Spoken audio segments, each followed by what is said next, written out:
আসসালামু আলাইকুম, আমি নীলা জার্মানি থেকে। আমি আবারও চলে আসলাম আপনাদের সাথে আরেকটি রেসিপি শেয়ার করার জন্য। সেটা হলো মূলা শাকের ঝোল।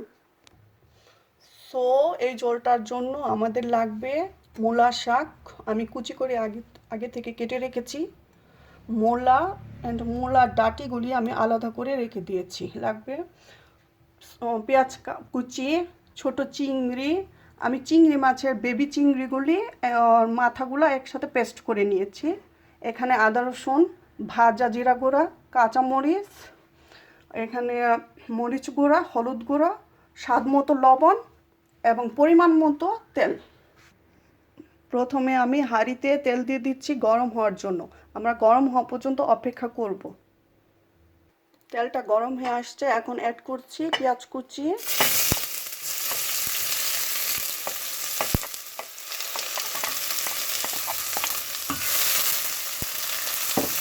তো এখন পেঁয়াজটা হয়ে আসছে, এখন আমি আদা রসুনটা অ্যাড করব। আদা রসুন অত বেশি লাগে না, একটু কম দিলেই হয়। তারপর আমি একটু পানি দিব, হলুদ মরিচটা এখন অ্যাড করে ফেলব।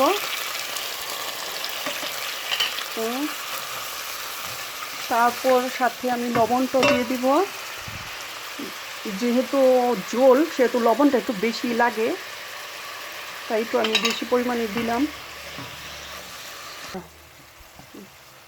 হ্যাঁ, মশলাটা আমি একটু কষিয়ে নিলাম। এখন আমি অ্যাড করব গুঁড়া চিংড়িটা এবং বেবি চিংড়িগুলো যেগুলো আমি পেস্ট করে রেখেছিলাম সেগুলোও অ্যাড করব। তারপর আবার কিছুক্ষণ আমি এটারে কুক করব।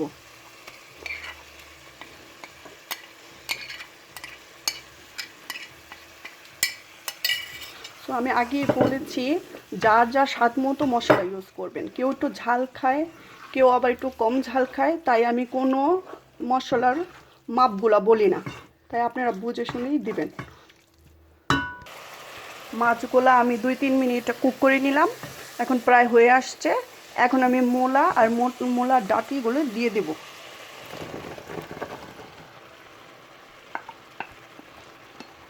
এটা হওয়ার জন্য আবার কিছুক্ষণ অপেক্ষা করব।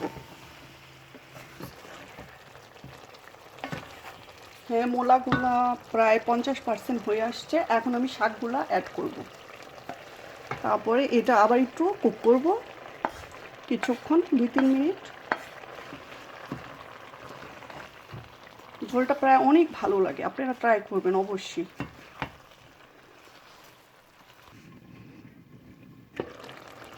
হ্যাঁ, শাকটাও প্রায় হয়ে আসছে। এখন আমি অ্যাড করব 1 গ্লাস পানি। যেহেতু ঝোল একটু পানির পরিমাণটা একটু বেশিই লাগে। এখন আবার অপেক্ষা করব বাকিটা কুক হওয়ার জন্য। ঝোলটা এখন আমার লাস্ট পর্যায়ে। এখন আমি ভাজা জিরা গুঁড়াটা আর কাঁচামরিচটা অ্যাড করব। আমি এখানে ধনিয়া পাতা ইউজ করব না, যেহেতু আমি ভাজা জিরা গুঁড়াটা অ্যাড করেছি।